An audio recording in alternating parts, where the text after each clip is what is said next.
چاہیے اکلے حلال صدق متا ہمیشہ سچ بولا کرو. حضور سے آدم کتنے نیک ہوئے, جو اتنے نیک ہوئے. ماں اتنا نیک تھا کہ زندگی میں کبھی غلط نہ کیا. ماں اتنی نیک تھی کہ پاؤں سے سر سے پاؤں سے لے کر شیپ تھی, کبھی برا ہی نہیں کیا. ایسے باپ اور ماں کا ملن ہوتا ہے تو تاریخ لکھنے والا نہیں, تاریخ رچنے والا نہیں, تاریخ رچنے والا جو ہوتا ہے اسی کو عبد القادر جیلانی کہا جاتا ہے. جب ایسی ماں ہوتی ہے, ایسا باپ ہوتا ہے, تب ایسے بچے پیدا ہوتے ہیں. ماں رات رات سیریل دیکھے تو بچہ فری فائر والا نہیں پیدا ہوگا تو کیا ہوگا, بچہ بدماش نہیں پیدا ہوگا تو کیا ہوگا.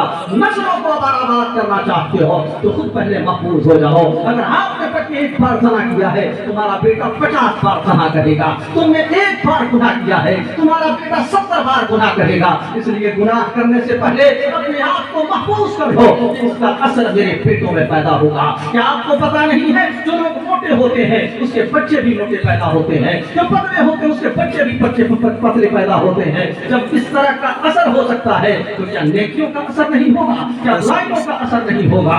آؤ تاریخ کا مطالعہ کرو. میں نے جس آیت مقدسہ کی تلاوت کرنے کا شرف حاصل کیا, یا ایھا الذین آمنوا قوا انفسکم واہلیکم نارا, اے ایمان والو اپنے آپ کو, اپنے اہل و عیال کو جہنم کی آگ سے بچانے کی کوشش کرو. اور ایک بڑی مشہور حدیث آپ کی نگاہوں تک پہنچا دینا چاہتا ہوں. ایسا نہیں کہ بزرگان دین پہلے حلال کھاتے تھے تو کمانے کا ہنر نہیں جانتے تھے, یا ایسا نہیں کہ کمانے کا ہنر نہیں رکھتے تھے. دل میں یہ تہجہ تھا حلال ملے گا تو کھائیں گے. حضرت ابو ہریرہ فرماتے ہیں بھوک کی وجہ سے کبھی مسجد نبوی میں ہم چپ لیٹ جایا کرتے تھے. حضرت ابو ہریرہ فرماتے تھے کہ اگر کپڑا ہمیں نصیب ہوتا تو تہبر نصیب نہیں ہوتا, ہم چھپ چھپ کے چلتے تھے تاکہ کہیں بے ستری نہ ہو جائے. وہ بزرگان دین کیا تھے, وہ جانتے تھے کہ ہمیں بھوکا رہ جانا گوارا ہے لیکن ہم حرام نہیں کھائیں گے. بڑی مشہور حدیث پاک ہے, آؤ تاریخ کا مطالعہ کرو تو آپ کو سمجھ میں آئے گا. حضرت ابوبکر صدیق ہے, عرب کی چلچلاتی دھوپ ہے,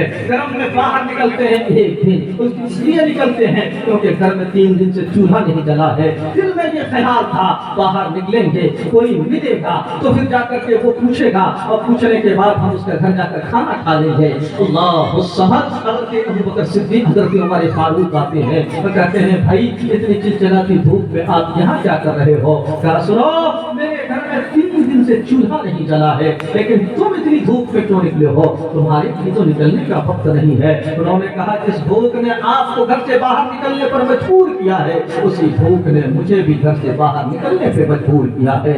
اللہ الصمد. یہ دونوں بات ہی کر رہے تھے کہ سامنے دیکھا مصطفیٰ جان رحمت تشریف لا رہے ہیں. وہ مصطفیٰ جن کے در سے کائنات پلتی ہے, آسماں خان زمین خان زمانہ مہمان, صاحب خانہ لقب کس کا تیرا تیرا.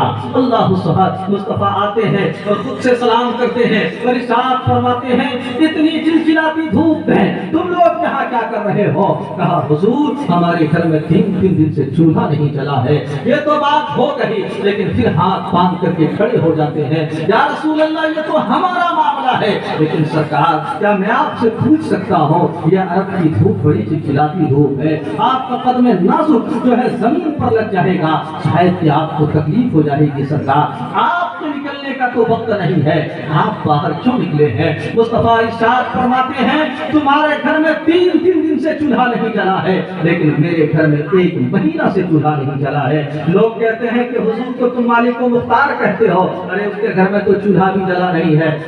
نہیں, یہ صرف تعلیم امت کے لیے ہے, ورنہ تو عالم تو یہ تھا کہ جب حضور نے صوم وصال رکھنا شروع کیا, دیکھا کہ نوجوانوں بھی رکھنا شروع کر دیا, ان کے چہرے پیلے ہو گئے. حضور نے فرمایا ایتکم مثلی, تم میں کون ہے میری طرح. جو جب کسی نے نہیں کہا آپ میری طرح ہو تو بتانے کا مقصد اور منشا یہ ہے کہ حضور اگر زندگی بھر نہ کھاتے تو کھانے کی نوبت نہیں آتی. تو یہ پھر پیٹ میں پتھر باندھنے کا مطلب کیا ہے. یہ تعلیم امت کے لیے یہ حرام مت کھانا, 3 دن بھوکا رہ جانا یہ تو منظور کر لینا, مگر حرام مت کھانا.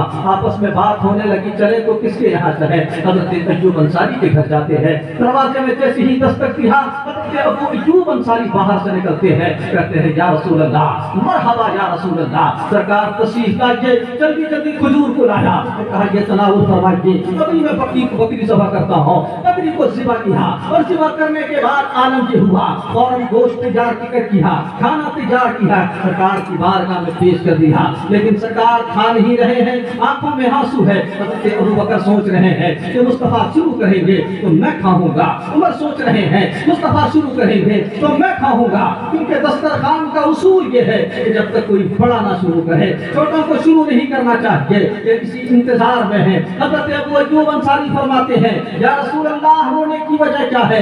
مصطفیٰ فرماتے ہیں میری بیٹی فاطمہ کئی دن سے فاتح پہ ہے، اتنا سننا تھا، کون فاطمہ ذرا سنو، ارے دنیا میں آج تک جتنی بھی عورتیں آئی ہے ان سب کے لیے قانون ہے، وہ قانون یہ ہے کہ مہینے کے چند دن ہوں گے جس میں عورتیں نماز نہیں پڑھے گی، پھر حنفی کی روشنی ہے کم سے کم 3 دن اور زیادہ سے زیادہ 10 دن، پھر شافعی کی حیثیت ہے احتساب سے کم 1 دن اور زیادہ سے زیادہ 15 دن۔ اس خون سے کیا حوا پاک تھی نہیں، عائشہ پاک تھی نہیں، کوئی دنیا کی عورت پاک نہیں تھی، مگر مسلمان اگر تم اسلام میں ایسی عورت تلاش ہو جس کو اللہ نے اس ناپاکی سے بھی پاک رکھا ہے، اس نجاست سے بھی دور رکھا ہے۔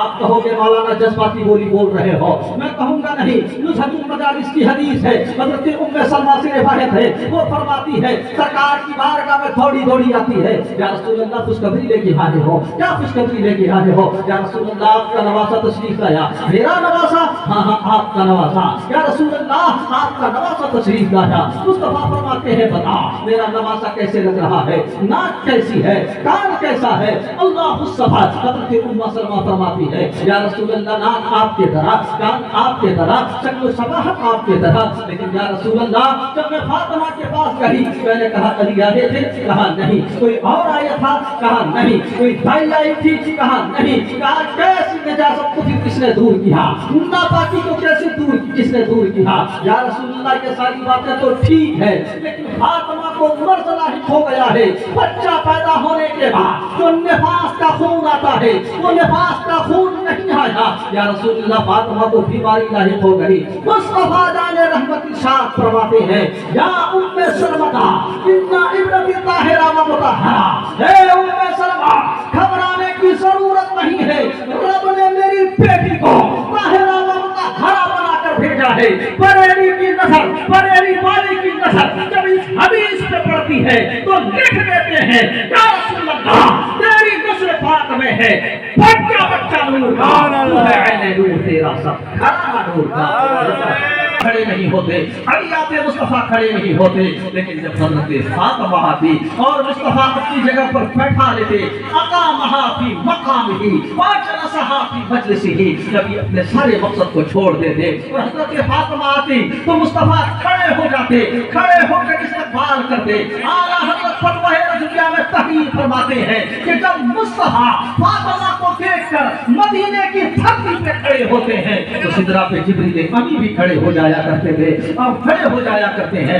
اللہ الصمد۔ بتانے کا مقصد اور منشا یہ ہے حضرت ابوبکر صدیق کیا کہہ رہے ہیں، فدا کا ابی و امی یا رسول اللہ، عمر کیا کہہ رہے ہیں، فدا کا ابی و امی یا رسول اللہ۔ لیکن جب مصطفیٰ کی بارگاہ میں فاطمہ آتی مصطفیٰ فرماتے فدا کا ابی و امی یا فاطمہ، میرے ماں باپ آپ پر قربان ہو۔ المختار خان میں کھانا تناول فرمایا، پھر آنکھوں میں آنسو ہے، رونے لگے مصطفیٰ۔ اب حضرت ابوبکر صدیق نے پوچھا یا رسول اللہ اب رونے کی کیا وجہ ہے؟ جواب دیتے ہیں سنو، ہم نے اتنا لذیذ کھانا کھایا کہ اگر خدا ہم سے پوچھ لے گا تو ہم جواب کیا دیں گے؟ اے مرغ اور مسلم کھانے والوں اور نماز چھوڑنے والوں اور خود دنیا میں سرکشی کرنے والوں، کیا تمہیں جواب نہیں دینا پڑے گا؟